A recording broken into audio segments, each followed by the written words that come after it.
창세기 1장 1절 우리 다 같이 함께 암송하시겠습니다. 오늘은 여러분 교재 51페이지입니다. 우리가 구원받은 자로 끝까지 승리하기 위해. 어제 우리가 예수 그리스도를 구세주와 주인으로 영접함으로 우리는 믿음의 경주를 할 수 있는 그곳으로 초청을 받는다고 말씀을 드렸습니다. 근데 우리가 믿음의 경주를 할 수 있는 그 길로 초청을 받은 것이지 그것 자체가 궁극적인 구원은 아니라고 말씀을 드렸습니다. 우리는 그 믿음의 길에서 믿음을 지키고 성령님과 동행하는 가운데 하나님께서 기뻐하시는 그러한 삶을 살아가는 가운데 끝까지 승리해야 천국에 입성할 수 있다고 말씀을 드렸습니다. 그래서 오늘은 우리가 구원받은 자로서 끝까지 승리하기 위해서 더 구체적으로 우리가 어떠한 일을 해야 되는지 말씀드리려고 합니다. 이건 결국 우리의 부르심에 관한 얘기입니다. 우리를 하나님의 자녀로 부르셨는데 우리가 어떠한 일을 해야 되는지 그런 내용이고, 그리고 우리가 이러한 삶을 살아갈 때에 우리는 가장 복되고 축복된 그러한 삶을 살아갈 수 있는 겁니다. 하나님께서 우리에게 요구하는 것은 우리에게 나쁜 것이고 힘든 것이고 고역스러운 것이고 그러한 것이 아니라 우리를 사랑하시는 하나님께서 우리에게 가장 선한 것을 주시기 위해서 말씀하시고 요구하시는 겁니다. 우리를 위해서입니다. 그래서 우리가 이러한 삶을 살아가게 될 때 우리가 천국의 주면이 가운데 입성하게 되지만 그 입성뿐만 아니라 이 땅에서도 가장 행복하고 복된 삶을 살아가는 길인 겁니다. 첫째, 하나님과 개인적으로 교제하는 가운데 하나님을 체험적으로 알아가는 삶을 살아야 합니다. 고린도서 1장 9절에 보면 너희를 불러, 우리 그리스도인들이죠, 너희를 불러 그의 아들 예수 그리스도 우리 주와 더불어 교제하게 하시는 하나님은 미쁘시다, 신실하다 그랬습니다. 하나님께서 우리를 불러주신 목적은 예수 그리스도와 교제하도록 하기 위함임을 이야기하고 있습니다. 살아계신 예수님과 대화하고 교제하고 예수 그리스도를 친밀하게 또 하나님을 친밀하게 알아가도록 하기 위해서 우리를 부르신 것입니다. 하나님께서는 성경을 우리에게 던져주고 여기 기록된 대로 한번 살아봐라 그렇게 하시는 분이 아닙니다. 우리에게 성경을 주시는 목적은 성경에 나온 인물들이 하나님과 예수님과 친밀한 교제를 갖는 가운데 놀라운 축복을 누렸던 것처럼 그러한 인물들처럼 너희들도 하나님과 교제하는 가운데 예수님과 교제하는 가운데 그러한 삶을 살아라 라고 하는 의미에서 성경을 주셨습니다. 그래서 하나님과 예수님과 친밀한 교제를 갖는 가운데 정말 하나님을 체험적으로 알아가는 것, 하나님이 얼마나 선하신 분인지 지혜로우신 분인지 능력이 많으신 분인지 은혜로우신 분인지 체험적으로 알아가는 것, 그것이 영생이라고 말씀을 드렸습니다. 우리가 성경을 읽고 기독교 서적을 읽고 하나님은 이런 분이야, 선한 분이야, 능력이 많은 분이야, 나를 사랑하는 분이야, 그거는 knowing about God이라고 그랬습니다. 하나님에 대한 정보예요. 지식이에요. 그게 아니라 우리가 하나님과 예수님과 일대일의 깊은 교제를 통해서 하나님은 이런 분이구나. 정말 사랑이 많으신 분이구나. 은혜가 많으신 분이구나. 능력이 많으신 분이구나. 이렇게 알아가는 것. 그것이 knowing God이고 영생의 삶이고 우리를 부르신 삶입니다. 그런 관점에서 제가 늘 여러분에게 말씀을 드리는 거지만 하나님과의 교제에 있어서 뭐가 중요하다고요? 내가 말하는 것보다 하나님이 말씀하시는 게 중요해요. 그래서 기도할 때 계속해서 하나님께 초점을 맞추고 하나님이 주시는 마음, 하나님이 주시는 말씀을 듣기 위해서 애를 써야 됩니다. 그래서 제가 계속 말씀드렸지만 그냥 우리가 원하는 기도 제목을 일방적으로 하게 되면 그게 교제가 아닙니다. 하나님이 기뻐하시는 그런 기도도 아니고 우리는 열심히 기도했을지 모르지만 하나님의 마음은 여전히 허전하신 것입니다. 섭섭하신 것입니다. 그래서 대화를 하고 하나님의 마음에 집중하고 듣고 또 거기에 순종하는 이것이 우리의 부르심입니다. 그래서 그 개인적인 교제를 통해서 하나님을 체험적으로 알아가는 것, 이게 우리의 부르심이기 때문에 우리는 당연히 거기에 초점을 두고 살아가야 됩니다. 두 번째, 성령님과 동행하는 가운데 성령의 열매를 맺는 삶을 살아야 합니다. 어제도 말씀드렸지만 우리가 예수 그리스도를 구세주와 주인으로 영접하면은 예수님만 오시는 게 아니라 성령님이 오시는 겁니다. 그 성령님은 보혜사 성령님으로서 여러 가지 역할이 있지만 우리의 시니어 파트너로서 우리의 삶을 가장 선한 길로 인도하게 하여 주시기 위해서 성령님이 오십니다. 그리고 그 성령님이 없이는 신앙생활이 불가능한 겁니다. 성령님 없이 하는 것은 구약시대에 이스라엘 백성들이 했던 것처럼 불가능한 신앙생활을 하는 것입니다. 성령님과 동행하고 성령님이 주시는 지혜와 은혜를 공급받을 때 우리는 하나님의 말씀대로 살아갈 수 있는 그런 진정한 그리스도인이 되는 겁니다. 그래서 성령님과 동행하는 것 너무나 중요하고요. 로마서 8장 14절 무릇 하나님의 영으로 성령님으로 인도함을 받는 사람은 곧 하나님의 아들이라. 진정한 하나님의 아들은 하나님의 자녀들은 성령님과 교제하는 가운데 성령님의 인도함을 받는 사람임을 교훈해 주고 있습니다. 그래서 갈라디아서 5장 16절 내가 이르노니 너희는 성령을 따라 행하라. 성령과 동행하라. 성령과 함께 걸어라. 음성을 듣고 움직여라. 계속해서 성경 말씀은 우리가 성령님과 동행해야 된다고 이야기하고 있습니다. 제가 성령님에 반응하는 삶이라는 설교에서 여러분에게 말씀드렸지만 우리가 성령님과 동행하지 않으면 반응하지 않으면 어떠한 삶을 살아가죠? 감정에 의해서 감정에 반응하는 삶이나 아니면 이성에 의해서 반응하는 삶을 살게 됩니다. 감정에 반응하는 삶은 거의 99%는 잘못된 삶이라고 실수하는 삶이라고 말씀을 드렸습니다.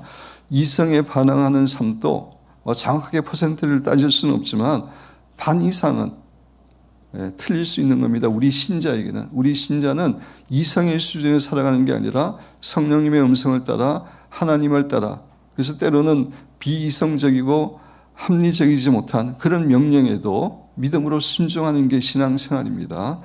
그래서 우리는 성령님과 동행하는 늘 성령님의 음성에 귀를 기울이고 살아야 되고 그렇지 않으면 육신대로 이성대로 사는데 그건 안 믿는 사람이랑 다름이 없는 그런 삶입니다. 우리가 성령님과 친밀하게 동행하고 교제할 때 우리는 성령의 열매를 맺게 됩니다. 갈라디아서 5장 22절 23절 함께 봉독하겠습니다.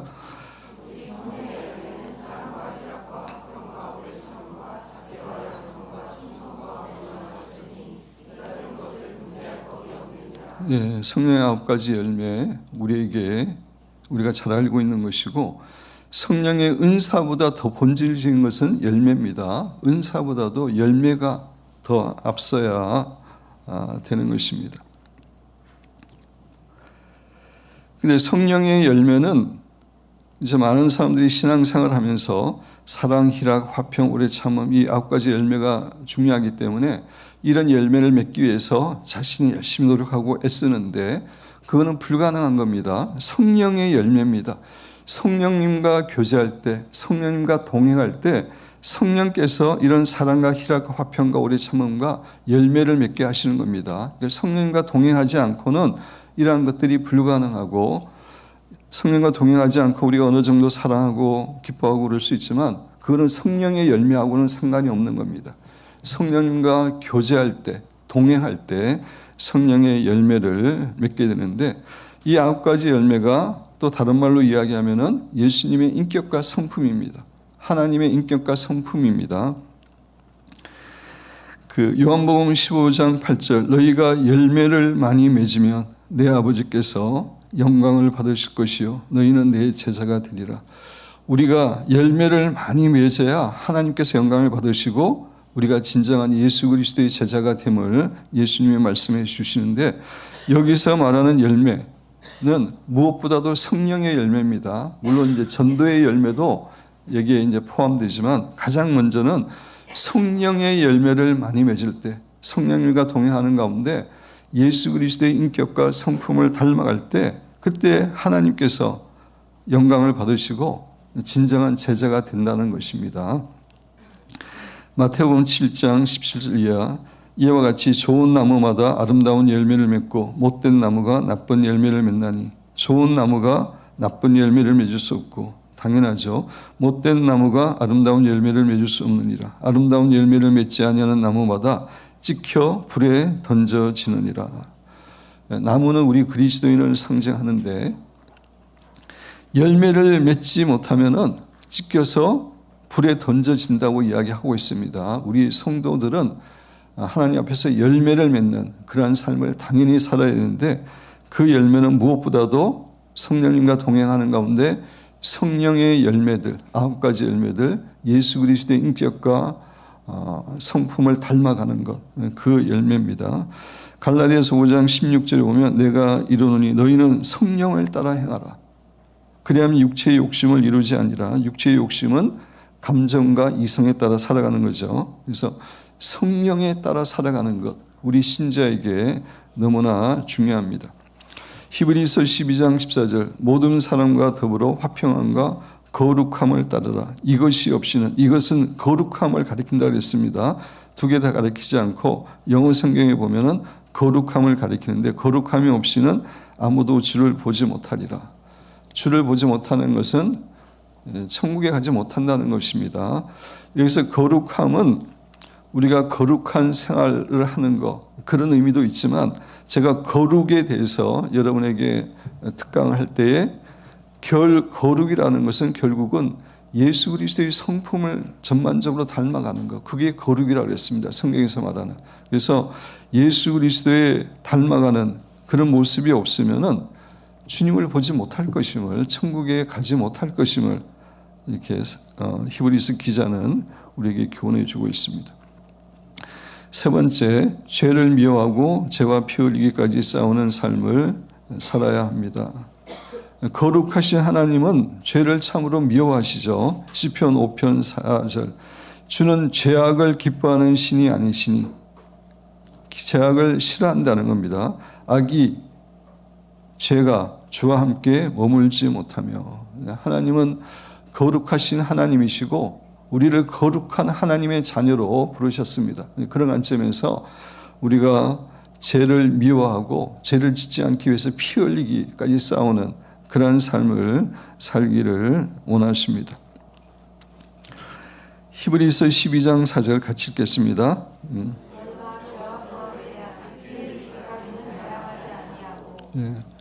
철저하게 깨어서 성령님을 따라서 죄를 짓지 않는 그러한 삶을 살기 위해서 애를 써야 된다는 겁니다. 요한일서 3장 3절에 보면 주를 향하여 이 소망을 가진 자마다, 예수님의 재림의 소망이 있고 예수님을 만나게 될 때 우리가 예수님의 모습으로 변화되는 소망을 가진 자마다 그의 깨끗하심과 같이, 예수님의 깨끗하심과 같이 자기를 깨끗하게 한다. 그래서 우리가 예수님을 만날 소망을 다 가지고 있는데 우리가 정결케 해야 됩니다. 계속해서 성령님을 따라서, 말씀을 따라서 우리가 정결해야 됩니다. 시편 119편 9절 11절은 우리가 죄를 멀리하기 위해서 늘 말씀을 묵상하고 말씀을 암송하고 우리의 마음에 담아둬야 됨을 이야기하고 있습니다. 9절 청년이 무엇으로 그의 행실을 깨끗하게 하리이까 주의 말씀만 지킬 따름이니이다. 주의 말씀을 묵상하고 주의 말씀대로 행할 때 깨끗한 삶을 살아갈 수가 있고, 또 11절에서는 내가 주께 범죄하지 아니하려 하여 주의 말씀을 내 마음에 두었나이다. 늘 주의 말씀을 묵상하고 암송함으로 그 말씀이 우리를 죄에서 지키는 겁니다. 그래서 말씀을 암송하는 게, 깊이 묵상하는 게 너무 중요합니다. 또 요한일서 2장 15절 16절은 세상을 따라 살지 말라고 하는 겁니다. 이 세상은 제가 여러분에게 늘 말씀드리지만 지금 우리가 살아가는 세상을 의미하는 게 아닙니다. 성경의 세상은 하나님을 알지 못하는 사람들의 습관, 풍습, 그런 모임, 그것을 세상이라고 이야기합니다. 우리가 살아가는 이 세상을 우리가 사랑해야죠. 사랑하고 기도해야 되는데 여기 성경에서 말하는 세상은 불신자들의 가치관, 생활 습관, 생활 태도 그런 것들입니다. 세상이나 세상에 있는 것들을 사랑하지 말라. 누구든지 세상을 사랑하면 아버지의 사랑이 그 안에 있지 아니하니. 세상과 하나님은 시소의 양끝입니다. 반대입니다. 이는 세상에 있는 모든 것이 육신의 정욕과 안목의 정욕과 이생의 자랑이니 다 아버지께로부터 온 것이 아니요 세상으로부터 온 것이니라. 육신의 정욕, 안목의 정욕, 이생의 자랑은 하와를 유혹할 때도 예수님을 유혹할 때도 사용한 동일한 방법이라고 했습니다. 오늘날에도 세상은 이것들을 통해서 우리를 계속 유혹하는데 이 세상의 유혹에 넘어가지 않고 우리가 마음과 믿음을 잘 지켜야 되는 것입니다. 우리가 하나님의 자녀로서 죄를 범하지 않기 위해서 애쓰고 노력하고 그럼에도 불구하고 죄를 범했을 때는 철저하게 회개해야 됩니다. 또 죄를 범하고 나서 그를 시간을 오래 끌어서도 안 되고 죄를 깨닫는 그 순간에 우리는 회개하고 돌이켜야 됩니다.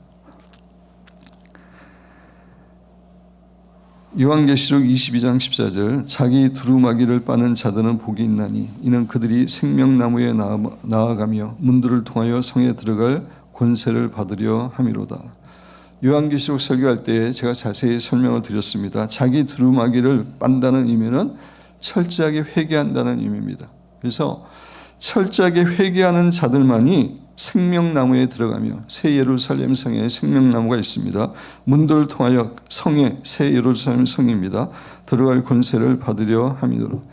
철저하게 회개하는 사람들만이 이 새 예루살렘 성에 입성하게 됨을 예수님은 말씀하시는 겁니다. 그래서 우리가 끊임없이 회개해야 됩니다. 그래서 제가 새벽기도 월요일에 여러분에게 늘 말씀드리는 게 먼저 감사의 기도와 회개의 기도를 꼭 하시라고 말씀을 드리는데 감사의 기도도 하나님이 너무 기뻐하시지만 회개의 기도도 너무나 기뻐합니다. 근데 회개의 기도는 새벽 기도할 때 처음에 한 번만 하는 게 아니라 수시로 우리가 죄를 범했을 때 죄를 범했다고 느낄 때 그 순간에 회개를 해야 됩니다. 회개하지 않으면은 마음이 점점 굳어져요. 강팍하게 돼요. 죄를 짓고 회개하게 되면 마음이 부드러워져서 그 죄에 대해서 민감하게 되는데 죄를 짓고 회개하지 않으면 마음이 강팍해져서 그 다음부터는 죄를 짓고도 하나님 앞에서 웃을 수도 있고 죄를 짓고도 사람들하고 기쁘게 대화할 수 있습니다. 그럼 벌써 마음이 강팍하게 된 거예요. 그래서 우리는 끊임없이 회개해야 돼요.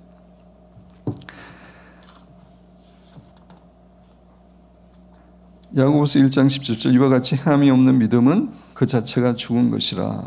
어제도 말씀드렸지만 우리는 믿음으로 구원함을 받는데 성경에서 말하는 믿음, 기독교에서 말하는 믿음은 행함이 포함된 믿음입니다. 순종이 포함된 믿음입니다. 그것 없이는 구원함을 받을 수 없고 그래서 우리가 회개를 해야 되는데 여러분 교제에 우리 안에 있는 왜곡된 성품이나 잘못된 삶의 자세, 망령된 유전적인 태도들 이게 이제 우리 안에 여전히 있는 죄성들이죠. 이러한 것들에 대해서 포할 기도를 통해서 끊임없이 해야 됩니다. 그것이 정결해진다는 의미라고 그랬습니다. 어제 정결과 거룩의 의미를 설명드렸는데 우리 안에 죄성이 점점 없어지는 것 그게 정결이고 거룩은 예수 그리스도의 성품을 적극적으로 닮아가는 것이라고 이야기했습니다. 그래서 이런 죄성에 대해서 우리가 끊임없이 기도하면 기도할수록 이러한 것들이 줄어듭니다. 그래서 정결해지고 거기 플러스 예수 그리스도의 인격과 성품을 닮아갈 때 우리는 하나님께서 기뻐하시는 그러한 아름다운 성도의 삶을 살게 되는 것입니다. 네 번째, 하나님의 말씀에 순종하는 삶을 살아야 됩니다. 우리가 전도할 때 또 많은 사람들이 예수님을 믿으면 천국 가고 믿지 않으면 지옥 간다 이런 얘기를 하는데 성경에서는 그렇게 단순하게 이야기하고 있지 않습니다. 물론 예수님을 믿지 않으면 그 누구라도 지옥에 갑니다. 근데 예수님을 믿는다고 다 천국에 가는 건 아니죠. 예수님을 믿는다는 게 머리로 지식으로 입으로 행함이 없는 믿음은 구원받지 못한 믿음입니다. 그래서 믿음으로 천국에 간다는 얘기 했을 때 그 믿음은 정말 예수님과 하나님을 사랑하는 가운데 성령과 동행하면서 말씀을 지키는 그런 사람이 천국에 간다는 의미입니다. 여러분 교재 누가복음 10장 25절에서 28절 어떤 율법 교사가 일어나 예수를 시험하여 이르되 선생님 내가 무엇을 하여야 영생을 얻으리까? 어떤 일을 해야지 영생을 얻겠습니까? 라고 질문하는 겁니다. 예수께서 이르시되 율법에 무엇이라 기록되었으며 내가 어떻게 읽느냐? 대답하여 이르되 내 마음을 다하고 목숨을 다하여 힘을 다하여 뜻을 다하여 주 너의 하나님을 사랑하고 또한 내 이웃을 내 자신같이 사랑하라 하였나이다. 율법의 가장 중요한 것은 하나님의 사랑, 이웃 사랑인데 율법 교사가 올바르게 대답한 겁니다. 예수께서 이르시되 내 대답이 옳도다 하면서 이를 행하라 그랬습니다. 이를 행할 때 그러면 살리라. 하나님을 사랑하고 이웃을 사랑할 때 살게 되고 구원받게 됨을 이야기하고 있는 겁니다. 마태복음 7장 21절 제가 늘 강조하는 말씀인데 나더러 주여 주여 하는 자마다 주님 주님 성도들이 다 이렇게 하고 있죠.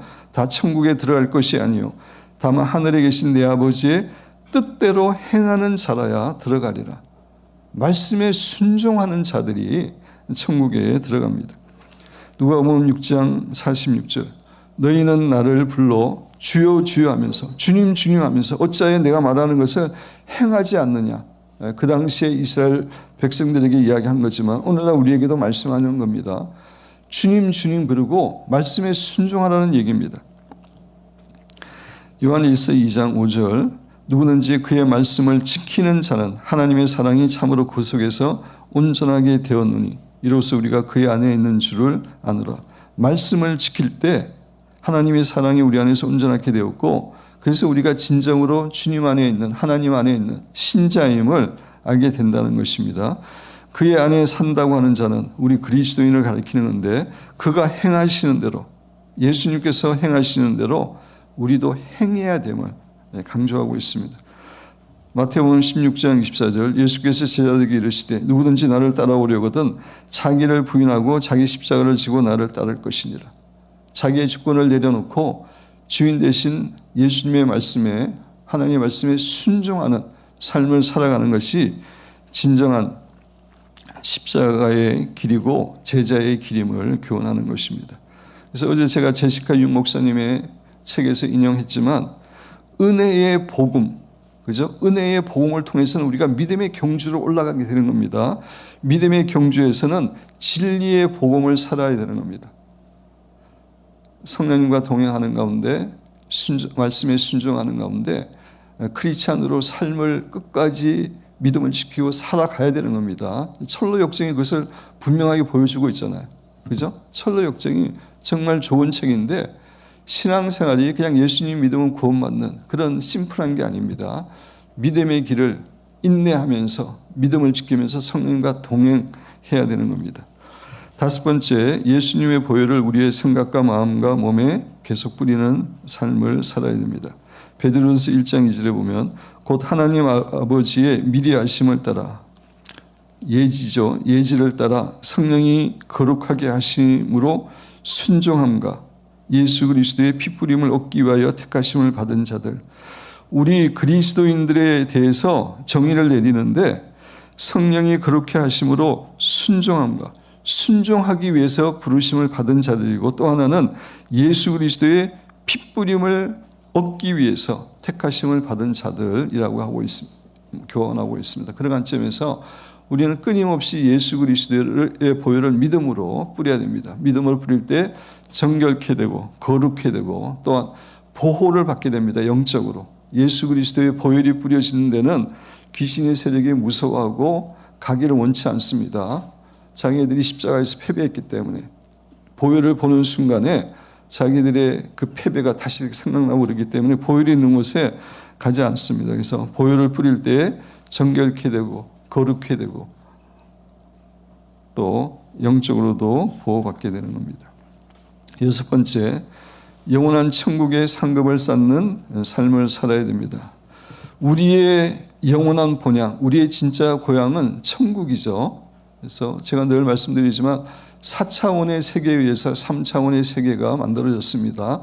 천국이 본질의 세계고 우리가 영원히 살 곳입니다. 그래서 우리 성도들은 천국의 상급을 쌓는 삶을 살아야 됩니다. 제가 이제 부활에 대해 설교했는데 어떤 분들이 그 설교를 듣고 정말 천국을 더 바라보게 됐고 천국의 상급을 쌓아야 되겠다라고 하는 것을 이야기 들었는데 그게 그리스도의 삶입니다. 이 땅은 지나가는 다리와 같다고 제가 이제 비유로 말씀드렸죠. 다리 위에 집을 짓고 사는 사람은 없습니다. 다리에 집을 짓고 살려는 사람은 어리석은 사람입니다. 다리는 지나가는 것입니다. 이 땅은 지나가는 것입니다. 영원한 천국이 우리의 본향이고 그렇지만 영원한 천국에서의 상급이 이 땅에 우리의 삶에 의해서 결정이 되기 때문에 우리는 이 땅에서 최선을 다해서 믿음으로 성령과 동행하는 삶을 살아야 됩니다. 그냥 이 땅에서 그냥 대충 그냥 견디면서 천국에만 가겠다. 그건 지혜로운 태도가 아니죠. 천국의 상급을 위해서 이 땅에서 최선을 다해서 달리고 애쓰는 그런 삶을 살아야 됩니다. 마태복음 6장 24절 한 사람이 두 주인을 섬기지 못할 것이니 혹 이를 미워하고 저를 사랑하거나 혹 이를 중히 여기고 저를 경히 여김이라. 두 주인이 있으면 아무래도 한쪽에 치우치게 된다는 겁니다. 그러면서 너희가 하나님과 재물을 겸하여 섬기지 못하느니라. 예수님께서는 하나님과 재물이 이렇게 만문의 신이 이렇게 배후에 있는 거라서 이렇게 영적인 겁니다. 그래서 하나님과 재물을 섬기지 못한다고 예수님이 분명히 말씀하셨는데 너무나 많은 그리스도인들이 그거를 계속 함께 섬기려고 하고 있어요. 그거는 불가능한 일입니다. 한쪽을 택해야 됩니다. 우리가 하나님을 선택하면 하나님의 은혜 가운데 살면서 재물은 따라오는 겁니다. 재물을 택하는 게 아니라 하나님의 복을 주시는 가운데 재물은 따라오는 거지. 근데 하나님 대신에 재물을 선택하게 되면은 재물도 잃어버리고 하나님도 잃어버리게 됩니다. 그래서 제시카 윤 목사님의 책에 보면은 무소유의 삶을 그리스도의 신부가 되기를 원하는 사람은 무소유의 삶을 강조하는데 사실 우리 신자는 다 무소유의 삶을 살아야 됩니다. 본래 우리 게 없어요. 우리는 청직입니다. 다 하나님 것이고 우리는 청직입니다. 우리 게 없어요. 그래서 우리는 무소유로 살아가는 것, 청지기로서 무소유로 살아가는 것, 그것이 너무나 중요합니다. 그 다음에 마태복음 6장 19절에서 21절에 너희를 위하여 보물을 땅에 쌓아두지 말고 하늘에 쌓아두라 라고 이야기하고 있습니다. 하늘에 쌓아두는 방법은 헌금하는 것, 그죠? 하나님의 교회와 사업을 위해서 헌금하는 것, 어려운 이웃을 가난한 사람들을 구제하는 것, 또 하나는 가난한 사람 아니라도 우리가 베풀고 섬기는 것, 이 세 가지가 하늘에 쌓아두는 거죠. 그래서 우리가 그리스도인으로서 끝까지 믿음을 지키고 승리하기 위해서 어떠한 일을 해야 되는지 여러분에게 말씀을 드렸는데 이것이 또한 우리의 부르심이고 하나님께서 우리에게 이것을 명하신 이유는 이게 힘들고 율법적이고 고통스러운 것이지만 구원받기 위해서는 해야 된다는 그런 의미보다 이것을 할 때에 우리도 가장 하나님의 은혜 가운데 축복된 삶을 살아갈 수 있기 때문에 하라고 말씀하시는 겁니다. 우리를 사랑하시는 하나님께서. 그래서 우리가 신앙인으로서 이러한 삶을 살아가게 되면은 우리는 넉넉히 좁은 길을 가고 승리하는 삶을 살아가게 되고 이 땅에서도 하나님의 은혜와 복을 누리고 천국에 가서도 상급을 받는 그러한 삶을 살게 됩니다. 근데 그렇지 않고 크리스찬으로 살아가는데 믿음의 길을 가면서 이런 삶을 살고 있지 않으면은 하나님의 자녀로서 축복을 전혀 누리지 못합니다. 안 믿는 사람과 비슷하게 마귀에게 시달리면서 비참하게 그런 삶을 무능력한 그러한 삶을 살아가게 되고 그러한 삶을 살아가면은 천국에 보장되지 않는 겁니다. 주인됨을 인정하지 않고 자기가 주인돼 자기 원하는 삶을 살기 때문에.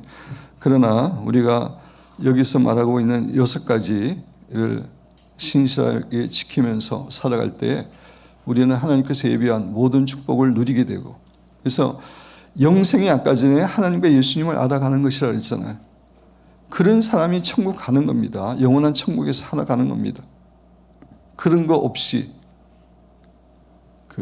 천국 가는 게 아니죠. 영생을 이 땅에 누리는 사람이 영원한 천국 가서 영생을 누리는 것입니다. 우리 기쁨교회 성도 여러분과 저는 여기 있는 말씀대로 잘 행함으로 정말 이 땅에서도 하나님의 복을 누리고 하나님을 기쁘시게 할 뿐만 아니라 영원한 천국에 입성해서 영원히 하나님의 축복 가운데 살아가게 되시기를 주님의 이름으로 축원드립니다.